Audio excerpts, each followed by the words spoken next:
The night before Christmas. 'Twas the night before Christmas, when all through the house not a creature was stirring, not even a mouse. The stockings were hung by the chimney with care, in hopes that St. Nicholas soon would be there. The children were nestled all snug in their beds, while visions of sugar plums danced in their heads. And Mamma in her kerchief, and I in my cap, had just settled our brains for a long winter nap. When out on the lawn there arose such a clatter, I sprang from my bed to see what was the matter.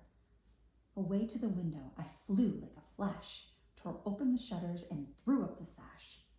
The moon on the breast of the new-fallen snow gave a lustre of midday to objects below, when what to my wandering eyes should appear but a miniature sleigh and 8 tiny reindeer, with a little old driver so lively and quick I knew in a moment it must be Saint Nick.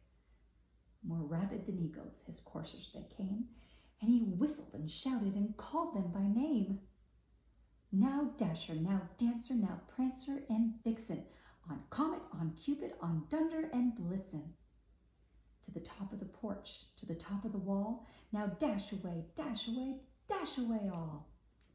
As dry leaves that before the wild hurricane fly, when they meet with an obstacle, mount to the sky, so up to the housetop the coursers they flew, with a sleigh full of toys, and St. Nicholas too.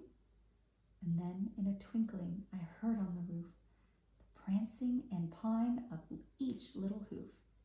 As I drew in my head and was turning around, down the chimney St. Nicholas came with a bound.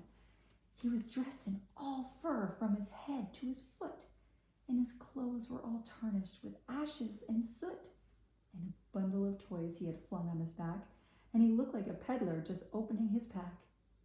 His eyes, how they twinkled, his dimples, how merry. His cheeks were like roses, his nose like a cherry. His droll little mouth was drawn up like a bow, and the beard on his chin was as white as the snow. The stump of a pipe he held tight in his teeth, and the smoke it encircled his head like a wreath. He had a broad face and a round little belly that shook when he laughed, like a bowl full of jelly. He was chubby and plump, a right jolly old elf, and I laughed when I saw him, in spite of myself. A wink of his eye and a twist of his head soon gave me to know I had nothing to dread. He spoke not a word, but went straight to his work, and filled all the stockings, then turned with a jerk, and laying his finger aside of his nose, and giving a nod, up the chimney he rose. He sprang to his sleigh, to his team gave a whistle, and away they all flew like the down of a thistle. But I heard him exclaim, ere he drove out of sight, "Happy Christmas to all, and to all a good